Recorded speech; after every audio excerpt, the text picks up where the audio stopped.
Hello, and welcome in to episode 7 of the Bear Claw Media Podcast. I'm Chris Bolin, joined by Ben Schleiger as always. How you doing, Ben? Oh, we're here for attendance. been a good week outside of football, but golly, Broncos won in a gritty fashion. The Bears lost in a gritty fashion. Yeah, it's been interesting this week for sure. Yeah, I think it was probably a cope, but I started to tell myself when they were down 21-7, I was like, this is good. Like, Caleb Williams, number 1 overall pick. But I feel like going 0-4 and losing to the Bears would have just been just crushing for this. Like, that feels like it may have taken a couple years to recover from the train wreck. Right. And everybody that's struggling NFL wise, if we were to lose to them, I mean, with their FBI investigations, their drama versus their coaches and their players, like, yeah, that would have been terrible. Flip side of that, I looked over at Mom when we were up 21-7 over Weber and was like, this is a strange feeling, but it's a good feeling. It's like strangely good. And she's like, yeah, that's definitely how it feels. And unfortunately, that feeling kind of soured when our coaches did not understand game clock management, at least in my opinion. They seem to think they're committing to the pass and showing confidence in the pass, and everybody else in the stands is like, what are we doing? We just, no. So, more on that later, though. Yeah, so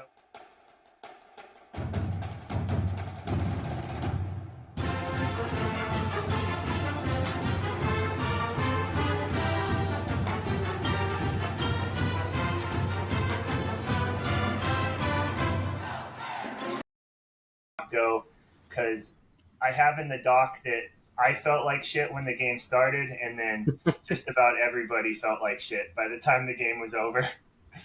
Yeah, that's definitely true. The atmosphere was like so great, like right up until about 7 minutes left in the game. Like it was actually like happy crowd. People were vibing and like, wow, this is like nice. It's a different change. It wasn't just it wasn't spicy just because it was Latinx Day, you know.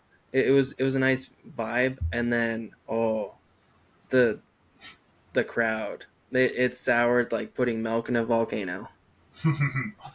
Well, I guess we're going to have to get into it at some point. You mentioned that drive with 7 minutes left. Or you mentioned that the tide turned at about 7 minutes left. At that point, UNC was still up 21-7. Weber had the ball. They drove down the field. It was honestly that drive was it was a good Weber drive, but it wasn't a breakdown defensively. Like they strung together a few good plays, scored, uh, and gave UNC the ball with about 6.5 minutes left. And then I feel like that's officially where shit really just hit the fan. Um, do you want to walk us through it, or do you want me to? Oh, I'm still kind of recovering from the trauma of it. The three interceptions in 3 minutes. Oh God, oh yeah. I wish you could have been there to like suffer with us, but you were suffering at home with stomach flu and whatnot, so you had enough on your plate. I wouldn't blame you if you turned off the TV after the third one. Yeah, it felt so. UNC got the ball back for with 6 minutes left. They go 3-and-out, punt the ball back to Weber. Weber, I think they get one first down, or not even on. It was I think a 3rd and 3. They throw an interception. We get the ball back about our own 30. It felt a little bit too good to be true. I guess it kind of was, but not for the reasons we thought. Um, and yeah, first, what was it? Yeah, first down, just a 2-yard slant to Haggerty. Um, and even then, I was like, well, that was lucky that because he was hit right as he caught it. It like it just seemed like not what we needed, And I was thinking like, hopefully like we got away with one there. We got away with throwing. Like they had to use the timeout. Hopefully they handed off up the middle. I But think of lucky's course, a good way to put it. Like, because with that 3 and out, it wasn't just 3 and out. It was 3 and out and no time wasted off the clock because they were just constantly just throwing the ball. And then yeah, that Haggerty pass. It was like, okay, that's great, but we can run the ball anytime now, and that still didn't happen. So, kind of like you said, you hoping at home, everybody in the crowd was audibly saying it, "Run the ball, coach," and there was much worse versions, but that's what I'll repeat on the podcast. you know what? Normally, when you're like in a stadium or just watching football with like a group, and there's like the old man who's like, "We just need to hand the ball off," like Mm-hmm. just get back to the basics. And it's always like, okay, but like, and then but this time they felt like so spot on. I was that old man alone to myself saying, "Just hand the ball off." Like, what are we doing? I And mean, maybe it was just because I was in the alumni section, but there were several not 40-something-year-olds and many above that all saying the same message. It's like, what are we doing, coach? What are we doing? um, so yeah, second down. We were hoping they were going to hand it off. They did not. He dropped back to pass. That was the one that got tipped right at the line, and or no, that one got like his arm got hit, and he just threw it like just a little soft one right to the defender, and Weber took full advantage of that. They punched it, and I think they were at their 22 when they started, and tied the game up. And I don't know how you felt at that point, but there was not a ton of me that thought we were going to win this game, and there wasn't even like a big part of me that thought it was going into overtime. It just felt so predictable from that point on. I don't think I would have guessed that like almost next play would have been a pick six, but it felt like something along those lines was coming for the Bears. It felt like of all the times we deserved it, it would have been that time because they had been outcoached, they had been out schemed. The players were playing above what we would expect of them against a ranked team. I mean, Weber was 13 for damn sake. Like for us to come out and just absolutely handle them, except for in the last 7 minutes of the game, completely encouraging, completely exciting. I mean, we were talking about it. The Tribune was trying to quote when the last time was, and we went back and looked at it. And 2015, our first year, when we beat number 10 Portland State, this could have been almost as big a win of that numerically, and definitely a bigger win than that, just morally and sentimentally, just to get Lamb a win on the board finally after what could have been a good win in Idaho State, but we just schematically we kind of broke down, and shape of the defense, production of the offense, just overall we were out of that game, halfway through the fourth quarter. But this one, you know, we could have been further into it. We could have taken control, and it seems like each pivotal moment that we could have like completely sealed the game, Weber stepped up just enough, or in the last case, Winston Reed ran up enough to just pick that ball, and he just sprinted in the end zone.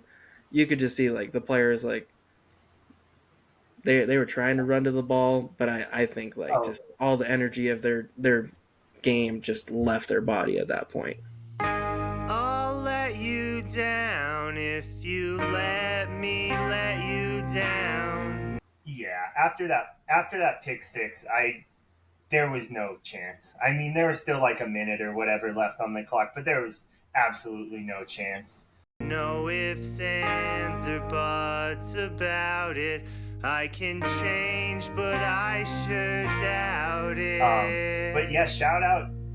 You didn't take enough credit there. Give yourself a victory lap for knowing the exact game that would have been a bigger there that was a bigger win for UNC than this one. And yeah, that 2015 Portland State game.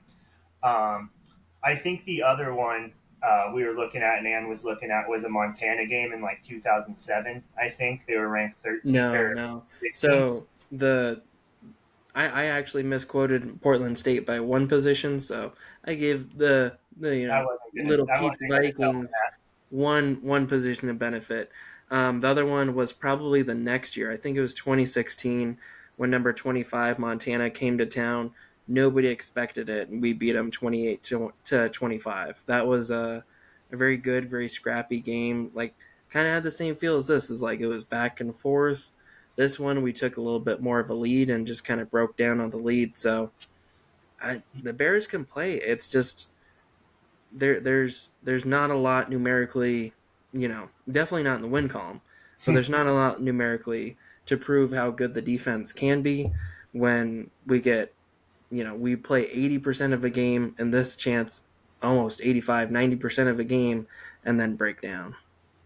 Yeah. Um, and that Montana game in '07 was it was the highest ranking Oh, was it? other than that Portland game. Montana was 16th that I believe that year when we beat them. Not the that other Montana season was more recent though. You were right because when I was Gotcha. going back to try to find I was trying to confirm that Portland State game. I noticed that Montana game that next year.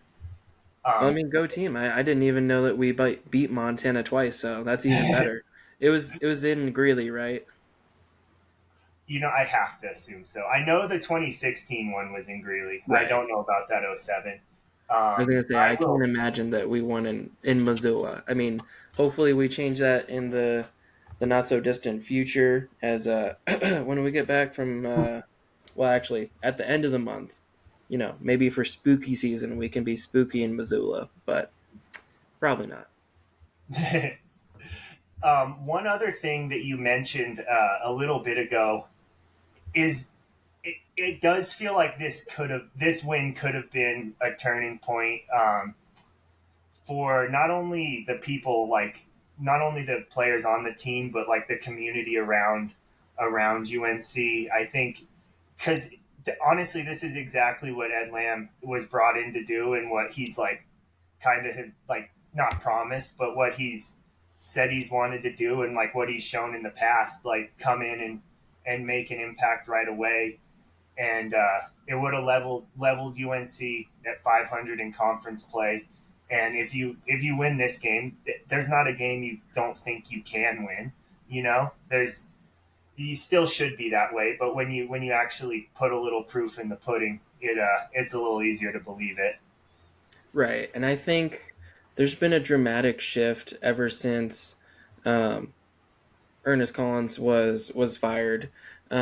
There's been a dramatic shift in the fan base. Like the years that we had Collins here, like everybody just kind of was like, yeah, it's game day. Like, we'll show up, we'll have fun. Like, just kind of a very relaxed fan base. Obviously, when the McCaffreys came down, it definitely invigorated things. People got excited. Um, it didn't necessarily jump the ticket sales, which was kind of interesting, but there's more energy in the fan base. The fans were a little bit more aggressive, and more aggressively cheering for the team, but also more aggressively criticizing the team. I mean, openly in the crowds, you can hear, you know, nasty stuff being said towards the coaches, and it's like, okay, well, it's not great you said that, but you're also not wrong. And it's getting to the point where like there were some disappointed fans with during the Incarnate Word game, but like this game, like people were just shouting out like whatever they felt like at the coach. It wasn't a barrage, but it was definitely like some louder older folks that they've probably been around quite a bit. They probably have some memories of the championships, and they're just like, what are we doing? What is this program supposed to be? And I think it's hard because Ed Lamb's trying to come in with a complete mess and trying to do it the right way. And I think he definitely is. There's definitely been some missteps, but I think the that even though he's going to do it the right way, he also has a little bit of a timer on him. I mean, we'll be patient because we know he's a quality coach and that he can do quality things. But the fan base, they're going to have a shorter alarm set than they did with Collins. That's for sure.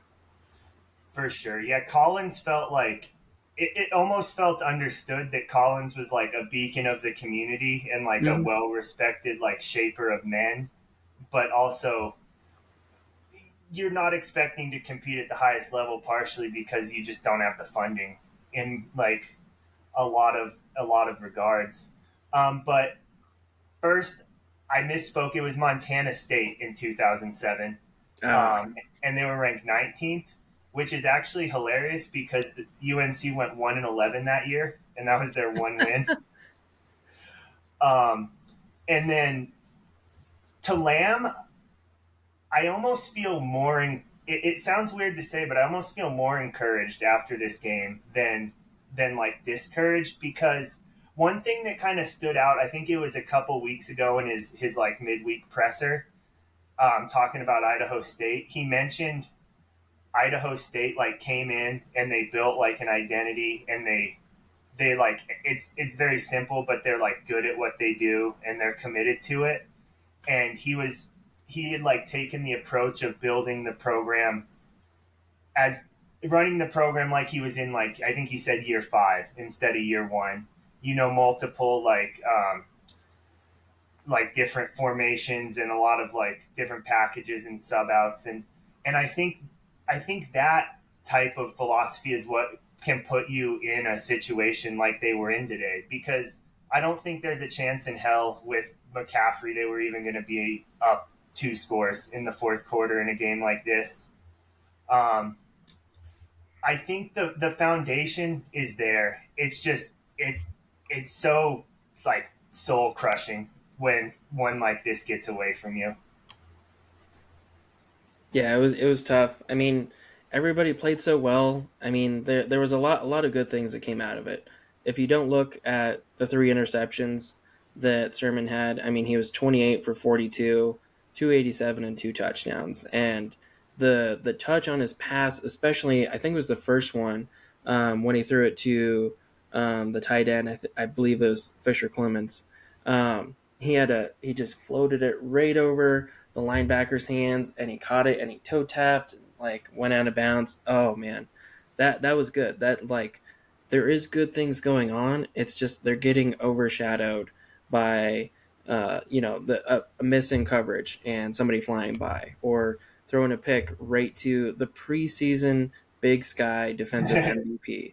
I mean, like, sure, any of them hurt, but that one's at least understanding. I mean, it was pretty much right to him, but you Man, could you could I at least could have intercepted understand, that ball.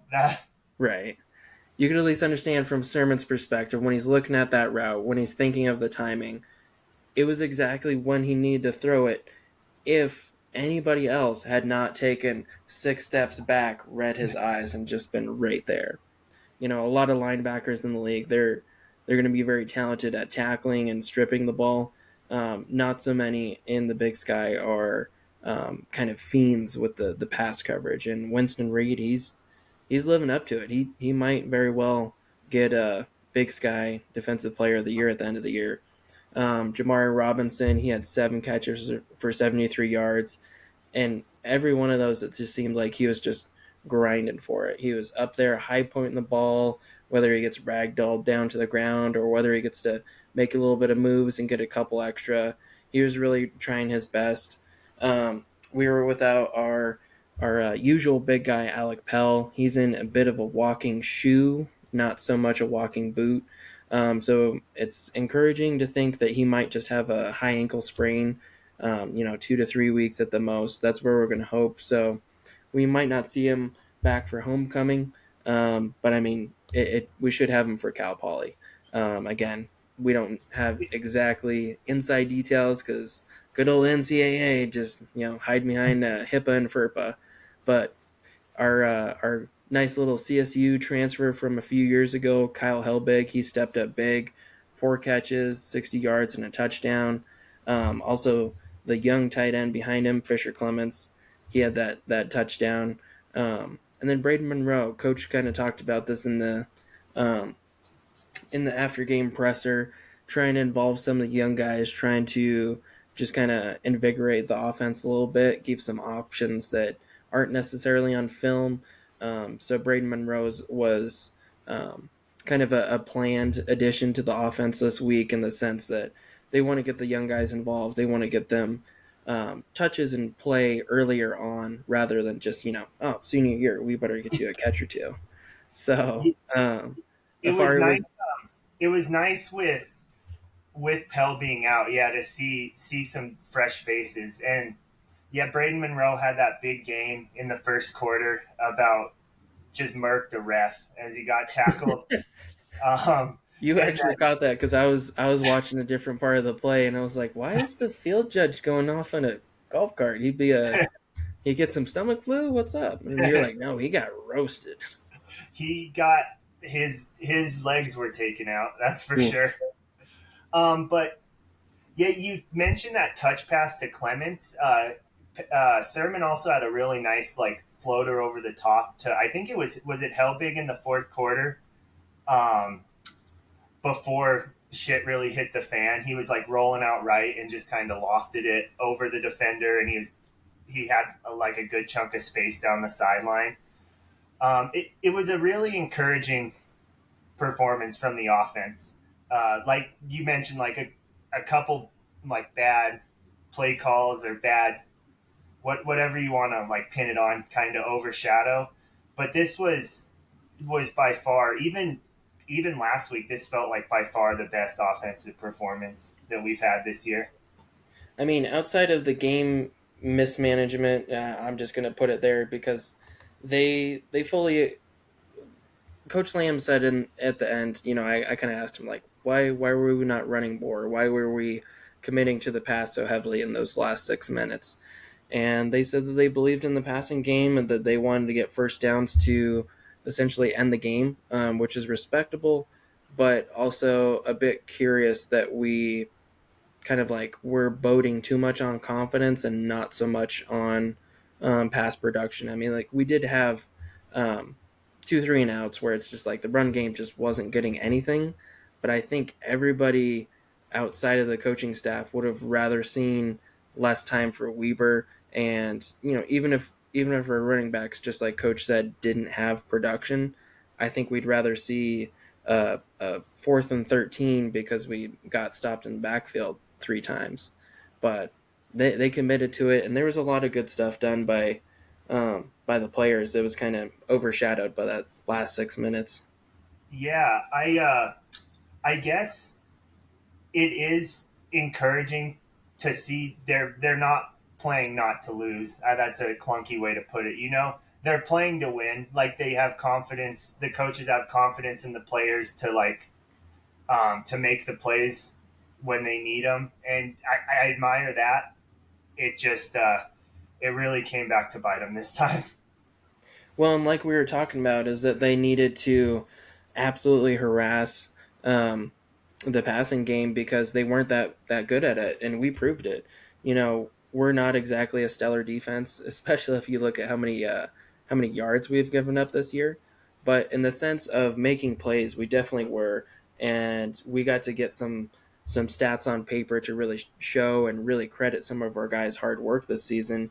Because we had 3 picks on Weisler and also a forced fumble. We recorded 2 sacks this time, which is better than other weeks, and then also had roughly about 6 to 7 tackles for a loss. So it really was a domination in the first 3 quarters where defense was humming, offense was getting it done, at least with the 21 points they put up. Jacob Stanton, he was really just a monster on the field. He stepped in a big role this week when led the team with 12 tackles. So statistically, we actually showed that we are pretty good at being defensive players. It's just playing as a defensive team. We're still kind of figuring out how to limit those yards, especially in the last half of the fourth quarter. Yeah, and the defense. I mean, it seemed they had no chance at the end of the game. Like first off, like the one touchdown was a defensive touchdown by Weber State, and the other one they only had to go about 20 yards.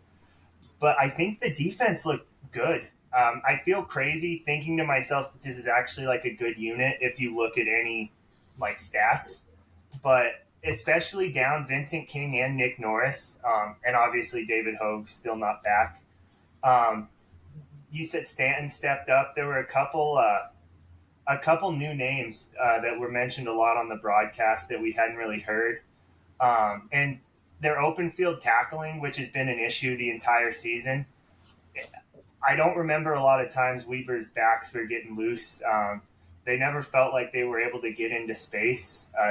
I think it was just a great performance that's overshadowed by that last 6 minutes of the game. I think no matter where we start, we're just going to keep coming back to that. Yeah, and definitely like it doesn't show on here as much. I mean, like we eliminated Damon Bankston, which has been absolutely terrorizing the rest of the Big Sky. But of course, once we neutralized him, Chris Jackson came out and came alive. But we kept him to a 5.3 average. I mean, that's the same as we were able to match that with Afari. So I feel like that's pretty good. If we could have just been on him just a little bit more and less turnovers, we should have been able to come out of this game with a W. So I think, again, it's a loss.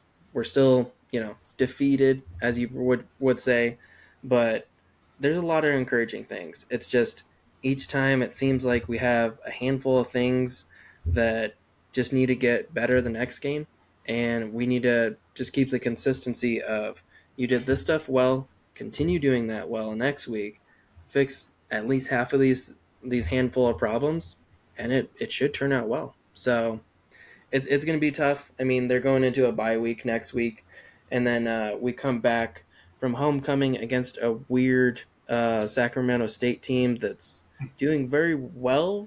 Just this week was a weird one for them, so we'll see if maybe 2 weeks of rest and film, maybe everybody can get on the same page and have less problems. Yeah, and you mentioned the 3 picks. I think that's a little misleading because honestly, I think if Sermon doesn't throw that first interception, I don't think he throws the second or third. Right. I think his confidence went downhill and he panicked. And just out of like sheer opportunity, I guess, for lack of a better term. But yeah, that's that. Before we get to the bye and then Sac State, the last real note I had was UNC's now one of 12 winless teams left, and one of 6, I believe, that are 0-5. So I guess they're in rare air in one way or another. Yeah, it might not be by elevation, but it is by de-elevation. Like what you did there. So, yeah, it'll be interesting to see. You probably don't love having a bye after this game. If Lamb was asked about it, he'd probably give that like cliche of let's go play it right now if we could get this one out of our mind. Yeah, when I asked him after the game, I was like, what are you going to do other than focus on health? Just try to get everybody as prepared as you can for homecoming. And he pretty much said it's going to be business as usual. They're going to get Monday, Tuesday off, kind of recoup and rehab some stuff. But, Sunday, today or yesterday, my bad. I don't know what day of the week it is. Yesterday, they were just going to go in, work on some stuff practice-wise, and that they were going to look at some film and whatnot. So all in all, it seems like business as usual, and Lamb's not going to let his foot off the gas. So hopefully with 2 weeks to think about football, everybody can come up with a better plan of how to avoid the mistakes that we had this week. Awesome. Well, let's take a quick break then, and with no game next week, we will get into some Big Sky recap and then look forward around the conference.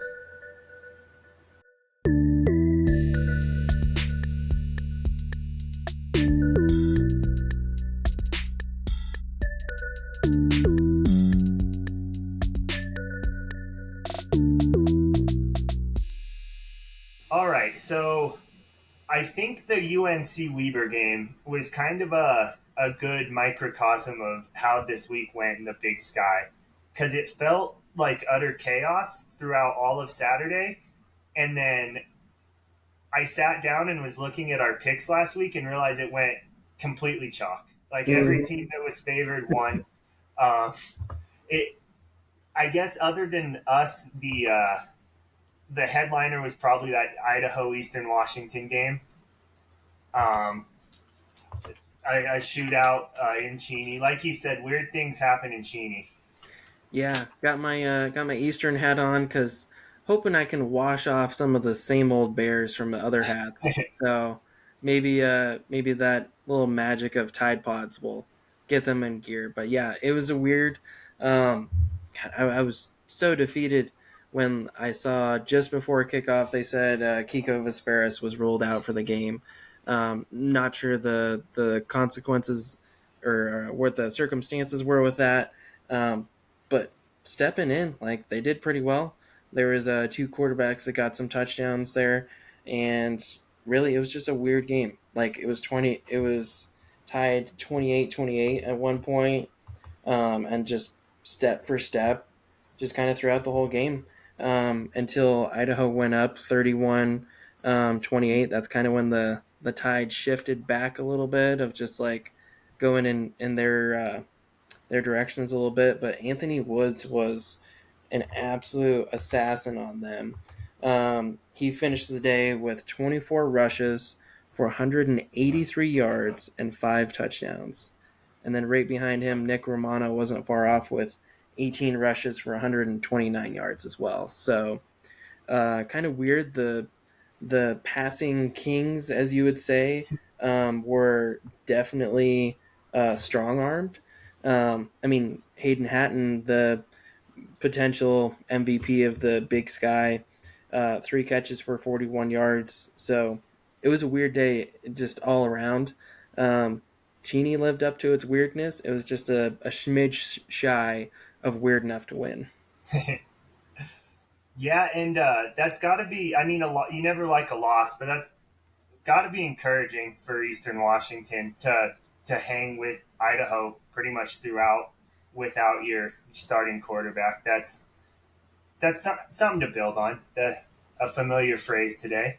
Well, I mean, with all Um, the chaos with them performing just 8 points shy of the number 3 team in the country, they got to be excited about that. Even if the rest of the season doesn't go the way they want. Like they've had an 8 point loss to the number 3 in the country.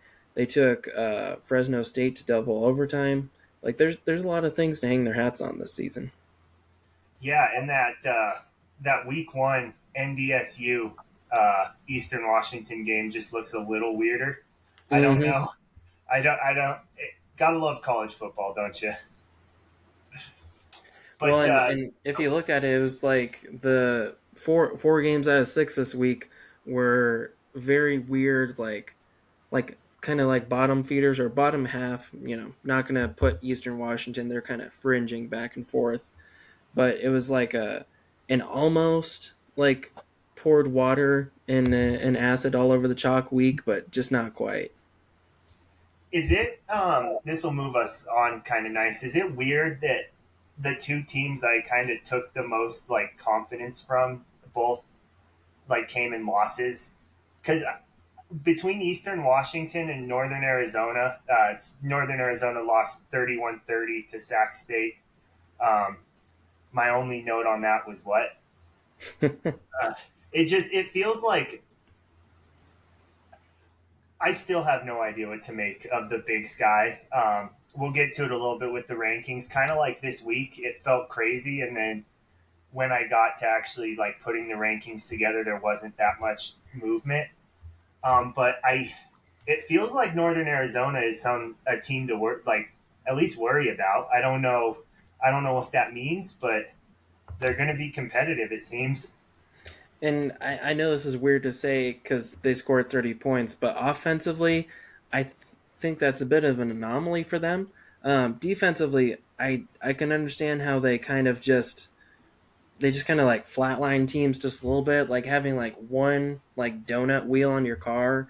It's like the car still works, it just doesn't work as well as it should. Like the NAU seems to be that donut tire for some teams, where they just come out and they have like the yards and the score isn't great, but they had um, about 8 tackles for a loss, 4 sacks, couple pass breakups and whatnot. Just like weird. Like they have an effect on teams where they're just able to just come out and be able to overperform. I guess speak go out here. This is better. From overperforming, let's look at a team that's been underperforming and go up to Montana and the Grizzlies, beating Idaho State 28-20 in a game that was, I guess, before last week, way closer than anybody would have guessed. Who knows? Uh, the tide was pretty down on Montana after the loss to NAU last week. Anything you have to say about that one, Ben? This one was kind of weird in the sense that, kind of like I expected for our game against Idaho State, where I thought they were going to lean on Jordan Cook more. They certainly did that this game. I mean, Hunter Hayes, he still came in for one play for a negative rush. But I mean, that they're kind of banking on Jordan Cook, even though Hunter Hayes is what would you say, the ideal alumni player The of sorts, incumbent starter. because like his parents went there, he's going there. It's like I don't know, it's kind of weird that he just kind of got left in the dark. I feel like their 2 quarterback system was going well for them, but then again, Montana's 4 quarterback or 4 passing scenario players was not exactly hot stuff for him either. I mean, there's not a way to say it other than Montana's down this year, even though they're still winning. Still Like, it full. just sounds like such a hater thing to say, but it's just they're winning, but they're not winning well, Can I get some of them that are 4-1 down years? right? Yeah, I wonder what this means for Hayes. Honestly, maybe nothing. It may be next week they're back to like they were against us against UNC, where it's pretty equal. But it could have been a turning point, and it could mean that the job is Cook's, especially because he showed like he was pretty deserving. What did he? 289 yards, 3 touchdowns. It's pretty solid numbers, even if Montana is down. Yeah, I mean, like he's completing pretty well. I mean, 31 for 47. So yeah, the 2 interceptions hurt, but if you don't have those two, and you don't miss one of your extra points, like it would have been a 7 point loss, if not, tying it up. So it's kind of weird. I'm not sure what direction they're going in, but I'm sure Hawkins knows. Just kind of seems like he's favoring athleticism slightly over better passing. So we'll see what he does with it. See, I kind of disagree. I think Cook is the better passer, and I think Hayes is the better athlete. I think maybe Cook's a little less consistent of a passer, but I think he has the arm that Hawkins likes, and I think that's what keeps bringing Hawkins back to Cook. Is I think he can just kind of see maybe a higher ceiling with that type of quarterback in this offense. Right. Maybe he's seeing just a smidge better production in practice. I mean, it makes sense. Bet on the young guy and just have the old guy come in for Yeah, all the gadget stuff that he needs to. the young guy that he recruited too is That's true. probably, I don't know what it means, but it's probably worth mentioning. Um, Other than that, the other two, those did feel pretty chalk. Montana State 38, Portland State 22. That one was close for a second. It wasn't completely out of reach from the get go. And then UC Davis 31, Cal Poly 13. I'm not going to pretend like I watched a second of that game, but just based off of that score, it feels like UC. I mean, there's only so much you can really gather from a 31-13 win. and it can happen a lot of different ways. But that, I don't know. I feel like I've really waned on how good I think UC Davis is this year. Honestly, I think the most interesting thing out of both of those games was Sean Chambers' 88-yard run. That was fantastic. Just they're gonna get him at the 20. No, not gonna get him. They're gonna get him at the opposite 20. No, not gonna get him. Okay.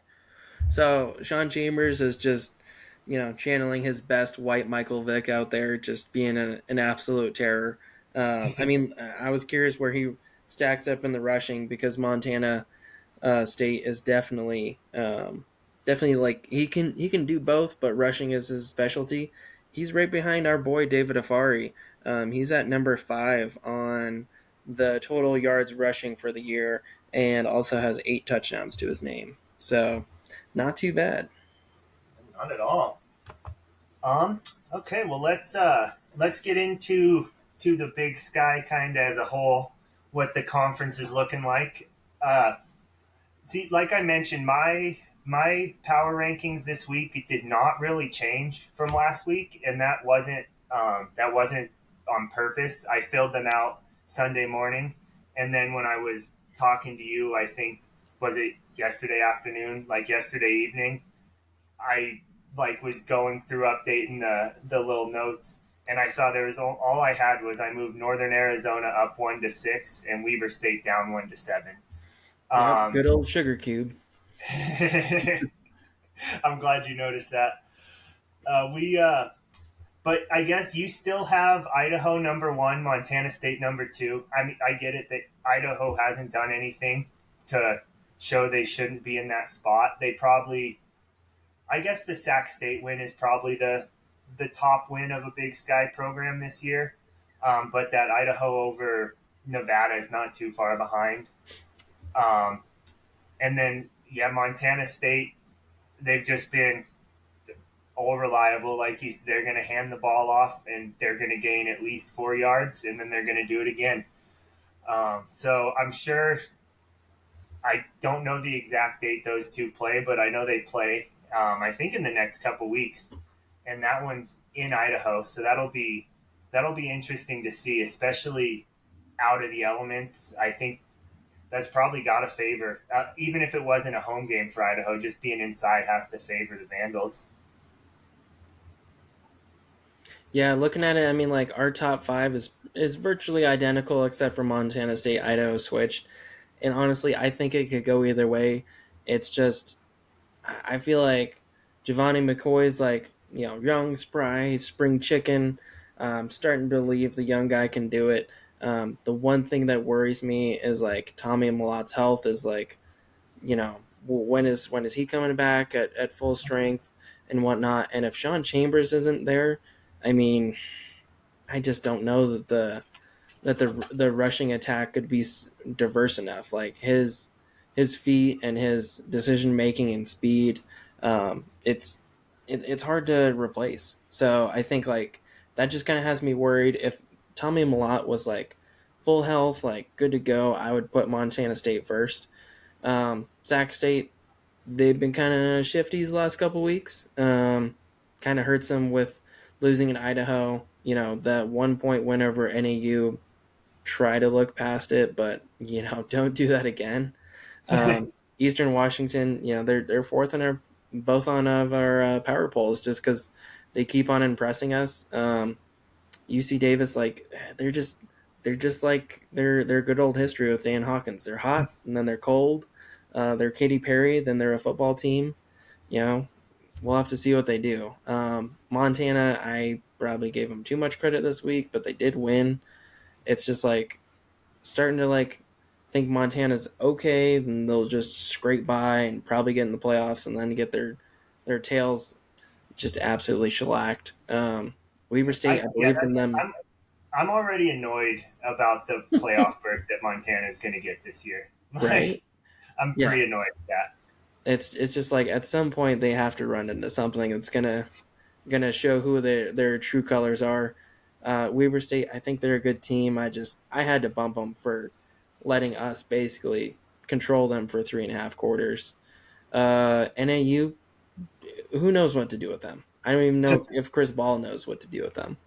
Idaho State, I think they're on the up and up. They're just trying to find their identity, and I think they're finding it faster than us. So that's why I had them above us. And Portland State, horns down, Pete's coffee. Cal Poly, are we gonna play football sometime this year, boys? So I know I talk a lot of crap, and if UNC loses the Cal Poly game, I won't know what to do with life. We're gonna be eating some crow in the Cal Poly Portland State back-to-back weeks potentially. So Right. let's talk our shit before those games happen. So we gotta hype it up and then just hope that we banged on the right team. But you had Montana 6th. I have them 8th, and the more I think about it, I mean, who knows? And so much can change. But I have a hard time seeing Montana beating any of the teams that I have above them. I mean, the top 5, Montana, and then I have Northern Arizona and Weber State ahead of them in 6 and 7. They already lost to Northern Arizona. If Weber State plays like they did this last week, Montana definitely could beat them.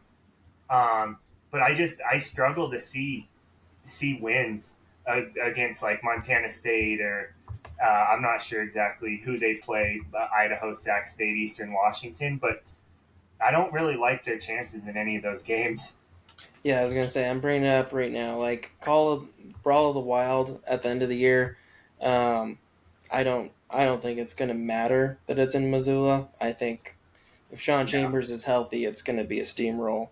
But looking at the rest of their schedule, just so we can sit back from our winless armchairs and throw shade for no reason other than we hate them because they have nice stuff.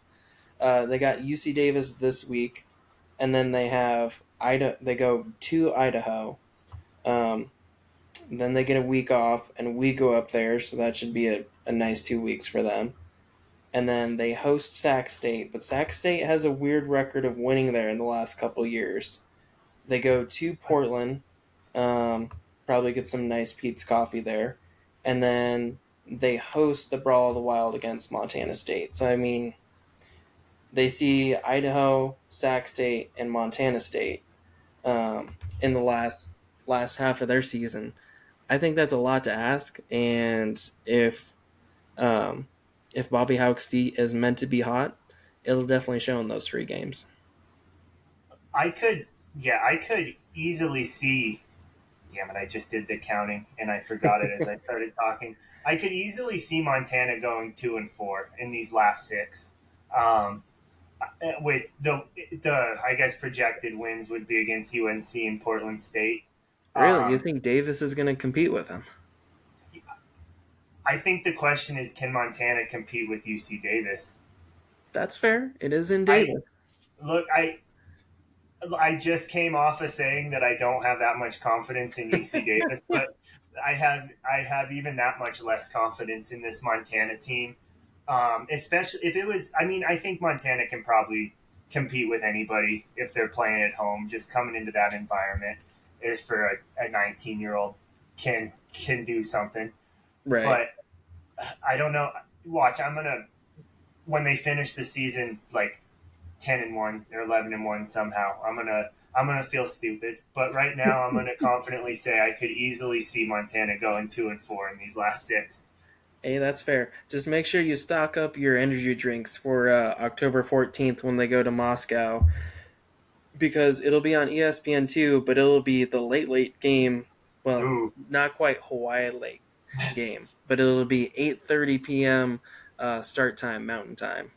So complete tangent. Did you see that fucking Alabama game that was still happening at like 12:30 Eastern time against Mississippi State on Saturday? No, I didn't. Did they get lightning delays? I probably should have checked before I came on here and started talking shit about it. But because I was curious about the CSU game because they were playing Utah Tech, and I was like, ooh, all of the common like Big Sky opponents. I was curious, but then like after the game at UNC, that kind of took all my energy.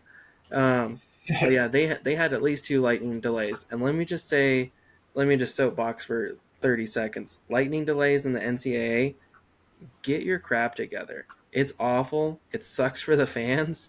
Like when we went up to Wyoming to see Wyoming Texas Tech, it was supposed to be like a 5:30 start time. It didn't start till 7 because there's 2 lightning strikes.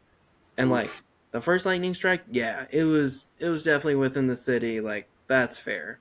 But then like the other one, like nobody knew where it was. Like even I swear, even the meteorologists were like, "Really? Can we not just start the game?" Like isn't 7 just like oddly convenient for the TV station? So yeah, lightning strikes and delays suck. I get it. You want to protect people, but like at some point in the game, like the players are there, they're risking their bodies on the field. The fans are here. We're risking the happiness of our Saturday. Just let it happen. Yeah, honestly, the Alabama players are making enough money. They can play through a little lightning. Yeah, that's true. They're getting paid enough. They probably make more per hour than some of us. Oh, I don't think that's math I don't want to do right now. But any other big takeaways from the Big Sky this week? Anything itching on your mind? Also, I don't think that Alabama game was delayed based on my frantic Google search as you were talking. I was gonna say maybe you got one of those straight lightning bolts. Maybe you were thinking about the CSU Utah Tech game. But yeah, I mean, like it was a 2/3 schedule of almost like was like really cool or almost a sickos game, and then the other two were kind of as expected. So good for the Big Sky for giving us like 4 games that were interesting, and definitely a heartbreaker. But yeah, I mean, we kind of saw most of that coming. All right. Well, I'll. How about this, Ben? Do you want to talk about next week's Big Sky games, or do you want to look at some other general FCS stuff from this week? Oh, we should What do you definitely want look to do at first? FCS stuff for this week because I mean it's going to be a weird composite schedule for next week. I mean I can fit this week's action and this coming Saturday's action on one slate. It's very odd, but yeah, Montana goes to UC Davis like we talked about.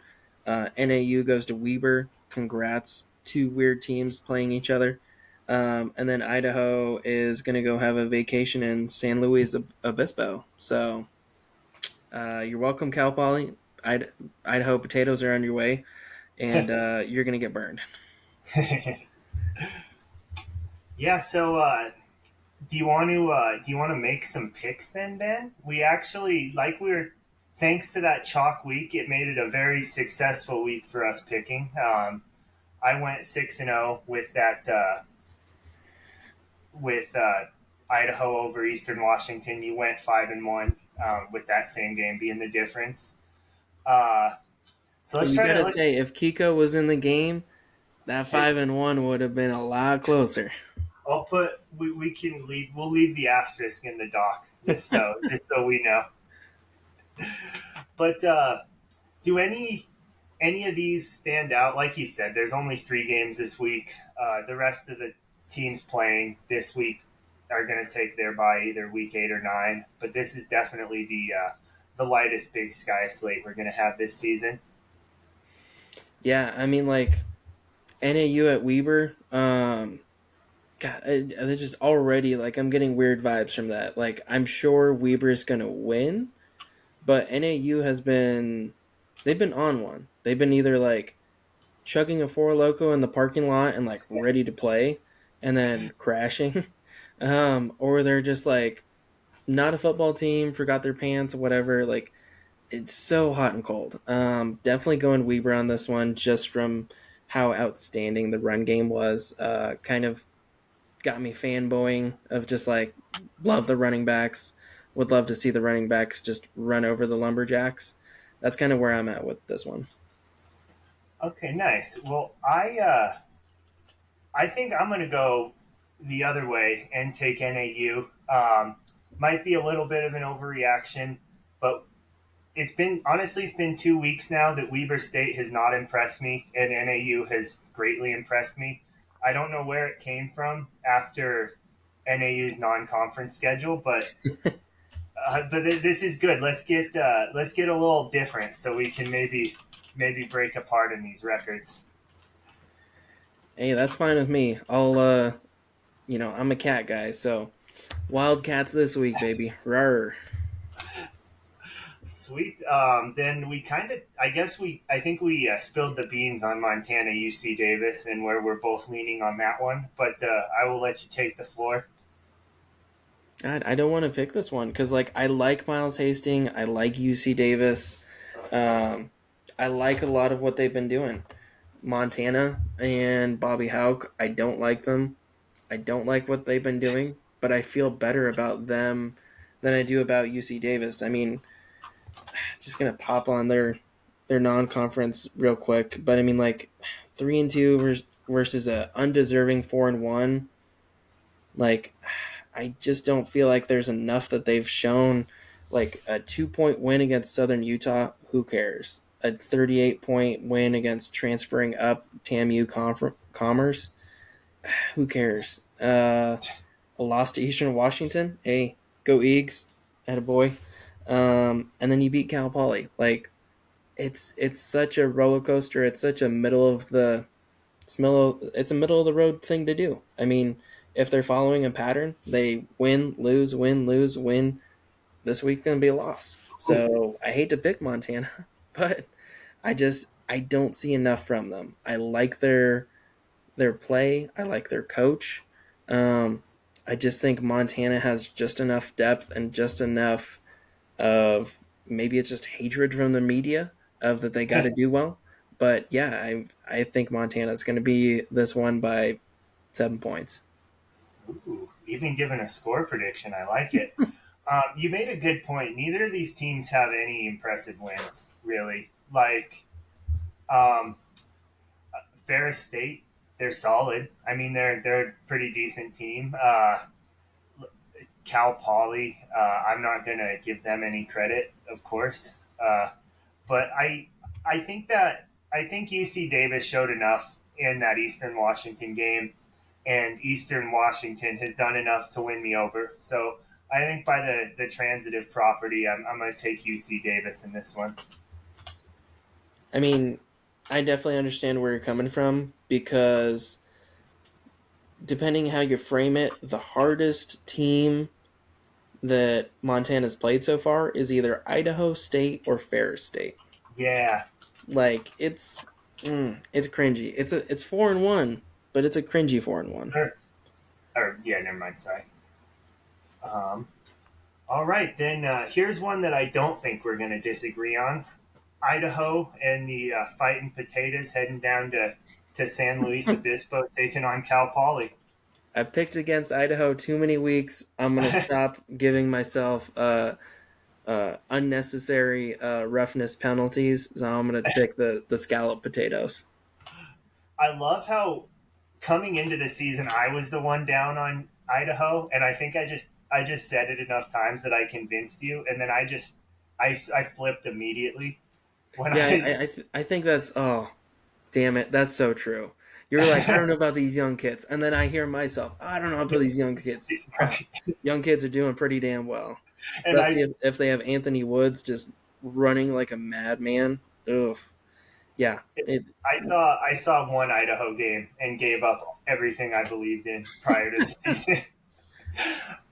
But yeah, no disagreements there. I am also on Idaho in this one, and so I know what everybody's thinking.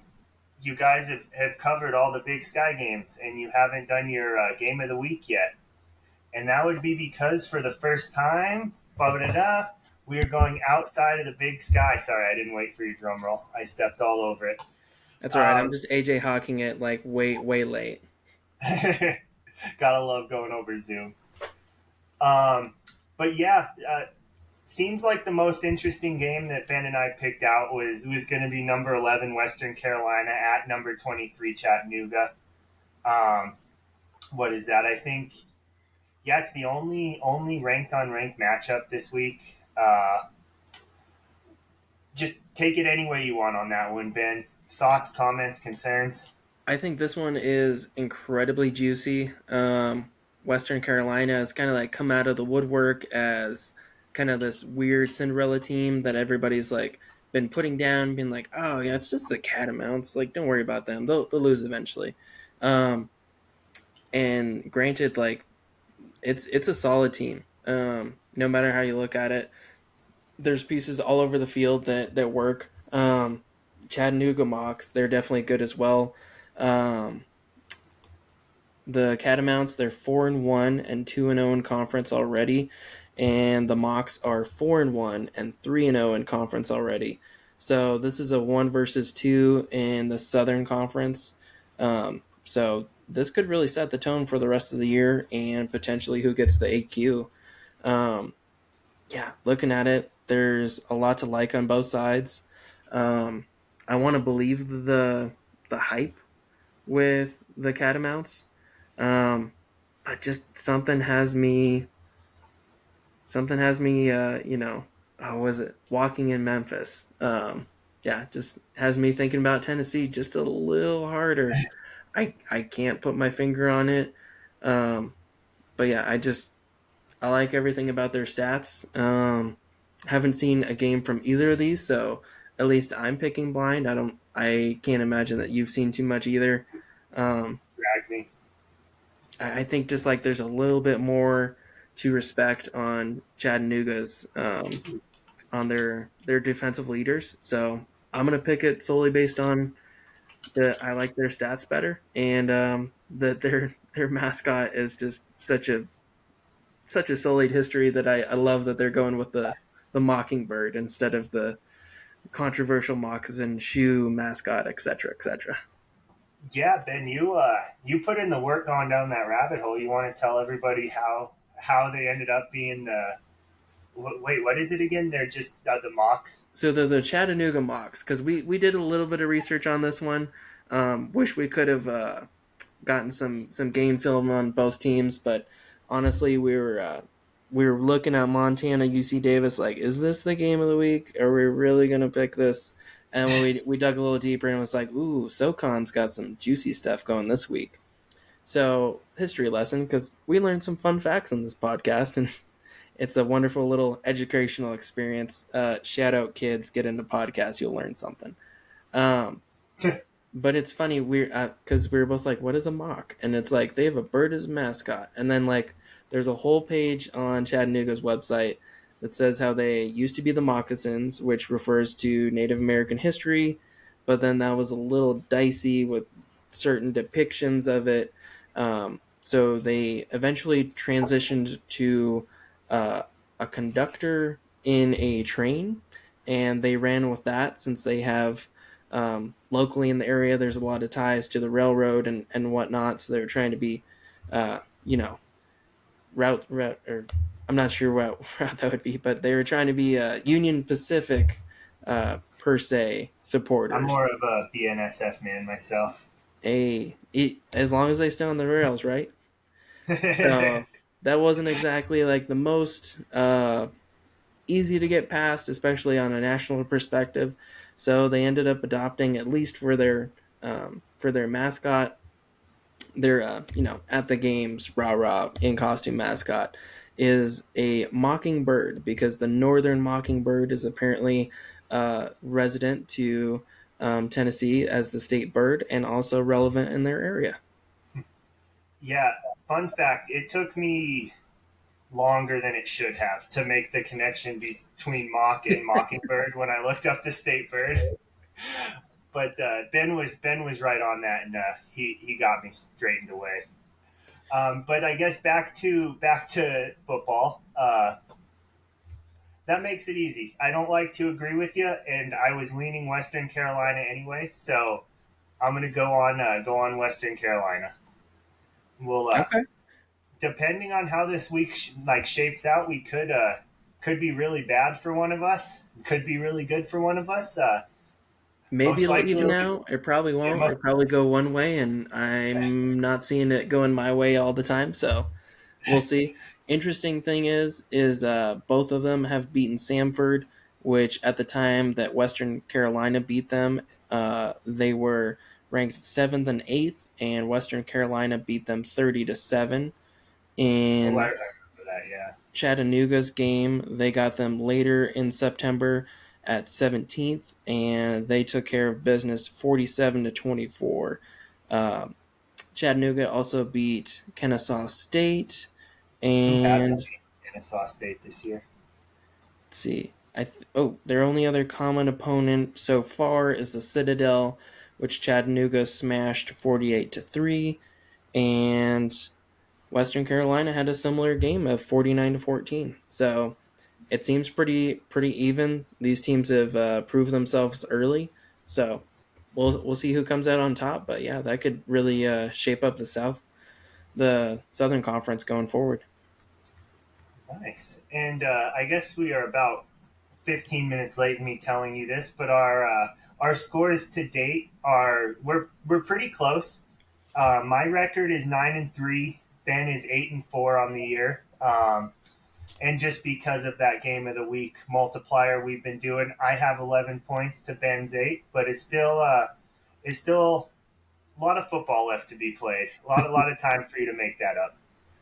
Hey, I mean, we could have potentially a 4 point swing this week. So if somebody gets really hot this week, I could get in the lead, or you could take a full touchdown's worth of points on me. So we'll see You what happens. catch me just picking heavy favorites for the rest of the year, just kneeling it out. Oh yeah, we could have done that this week if we just ran the ball. Ooh, I love the tie back. I love it. All right, sweet. On that note, let's take one more break, and then we will get into I'll look around the FCS this week, and then a couple more interesting games that we want to highlight for next week.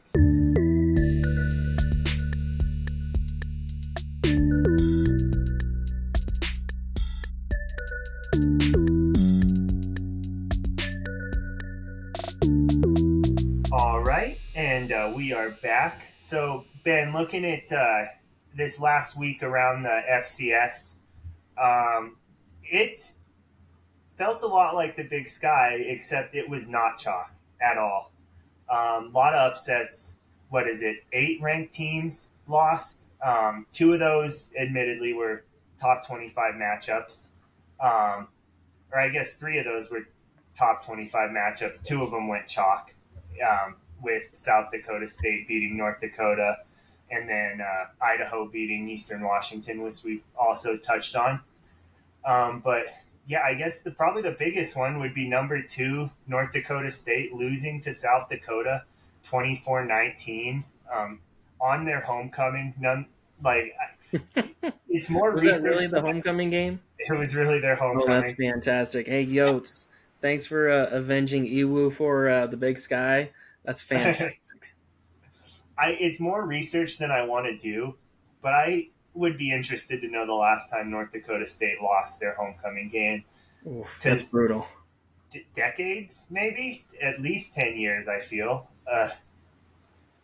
Yeah, I But mean, like South Dakota State's not usually that early in the season. That's usually the marker games quite a bit further into winter. So, man, good for the Yotes though. I saw that and I was elbowing mom. I was like, you know who just lost? And she's like, no, who? I was like, North Dakota State, and we're just like, what? but yeah, then that was only the other top 5 team to go down. William and Mary lost to Elon 14-6. Or they at Elon, to be fair, that was a road game. Um, uh, Fun fact about that one: that in the fourth quarter was the first touchdown William and Mary had allowed to an opposing offense in 15 quarters. So you were going to have to, if you wanted to beat this team, you were going to have to stop them. Like I don't think William and Mary's losing in any sort of blowout this year. Yeah, that's brutal. I mean, like Elon, little bit down past years, but typically a tough team, put out some NFL talent for sure. That's such a weird game. I mean, William and Mary looks like a little bit of a wagon. Looks like Elon found a missing piece in their armor. Yeah, and earned Elon a spot in the top 25 this week. The number 25 on the dot. So then we have Holy Cross, number 6, lost to Harvard, which was the last time Holy Cross had lost a regular season game to an FCS team was also Harvard in 2021. Snapped a streak of 19 straight wins with those fairly specific qualifiers, but it's still an impressive streak nonetheless.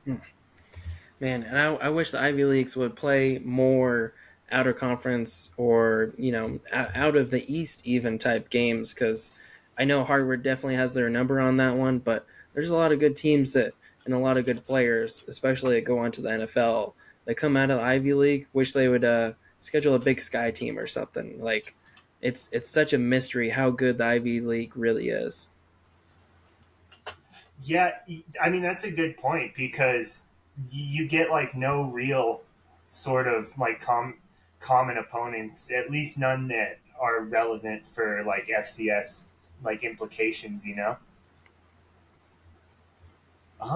Then we move on to North Dakota. Like I said, lost to South Dakota State 42-21. That's to be expected. South Dakota State's a wagon, as we've mentioned. Number 14, New Hampshire. You can beat New Hampshire in a shootout, it turns out, as Towson topped them 54-51 in overtime. Um, Also, feel free to cut in anytime if you have anything about any of these. Number 16, Villanova lost 31-10 at Albany. That one wasn't particularly close, at least not by that final score. That Eastern Washington loss at Idaho, competitive game, but a loss is a loss. And then Youngstown State at the newly unranked Northern Iowa, 44-41. Northern Iowa wins that one. Any of those really, anything notable stand out in any of those ones? Yeah, probably the most notable is New Hampshire and Villanova losing. Just a weird week. The CAA and the Eastern top teams over there.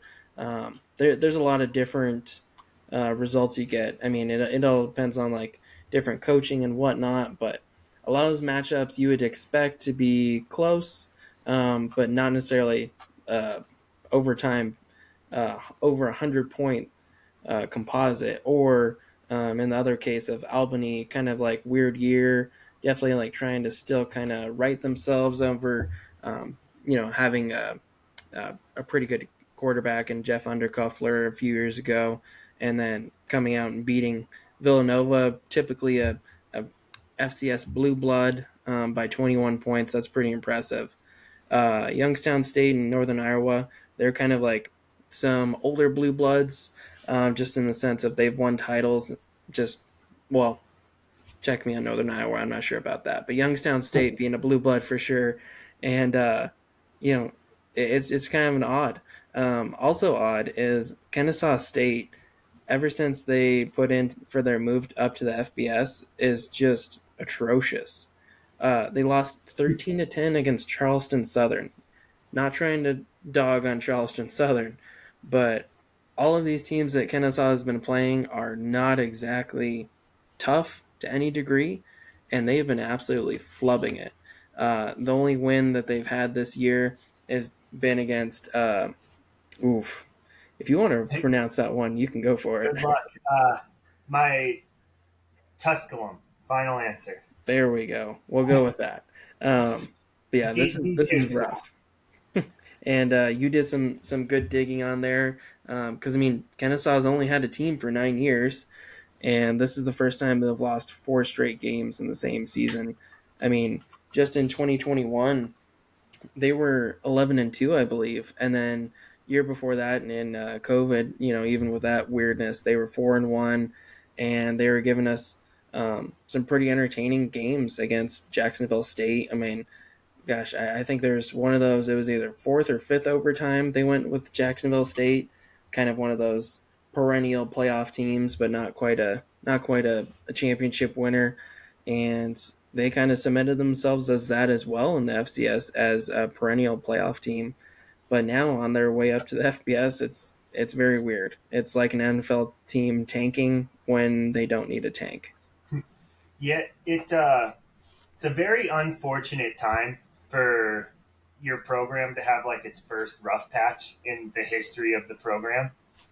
When you're about to make like a jump to the top level, but not because you're struggling to win games against the top level teams. It's an odd spot that Kennesaw State's in. It'll be interesting to see. I mean, first if they can right the ship this year, but if not, how it looks next year when they're because they're officially FBS next year and play an FBS schedule. Is that right?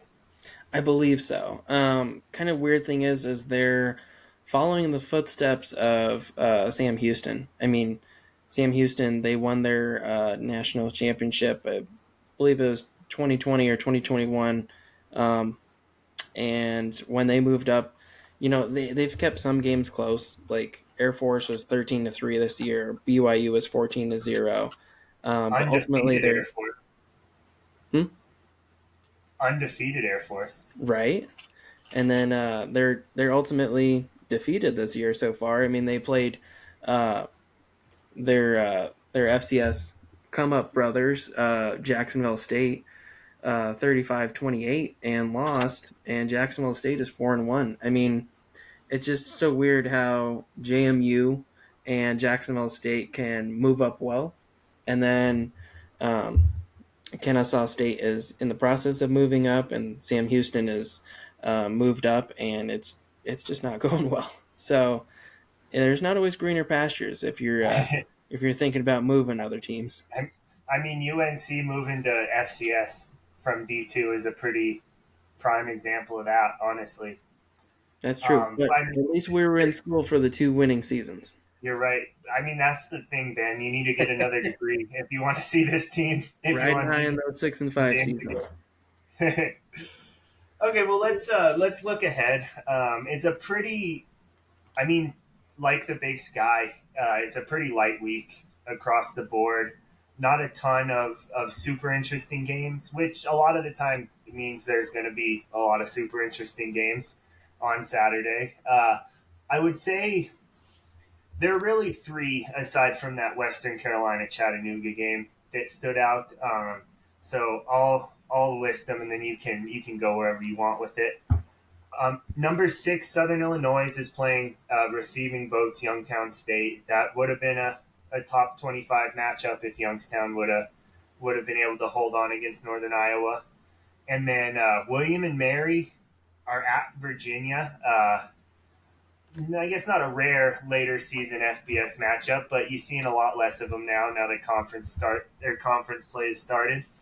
And then number 23, Central Arkansas at Southeast Missouri. Any of those stand out to you? Yeah, definitely UVA and William and Mary.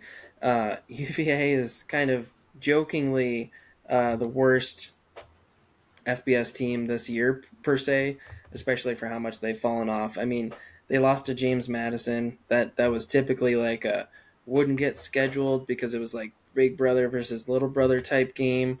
And now James Madison is definitely better. Might have been a 1 point win, Big but brother. it's like what are you gonna do? I mean, this team is 0-5. They're 0-2 in conference already. They might be FBS, and William and Mary. You know, can they pull it out? I don't know, but this is a great time to get another Fear the FCS win. I don't see why they couldn't. The other games are definitely good. One other it's definitely a bit of a sicko one is Kennesaw going to continue to lose? They play Eddie George and the Tennessee State Tigers, so we'll see what they do with that one. But yeah, it's fascinating, and if anybody can figure out, I'm sure Eddie George has some sort of a game plan.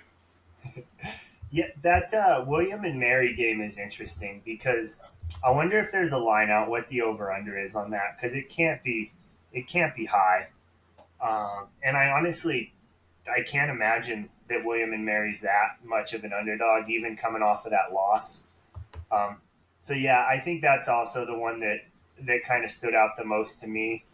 I will let you continue to wade into sicko territory and watch that Kennesaw State game.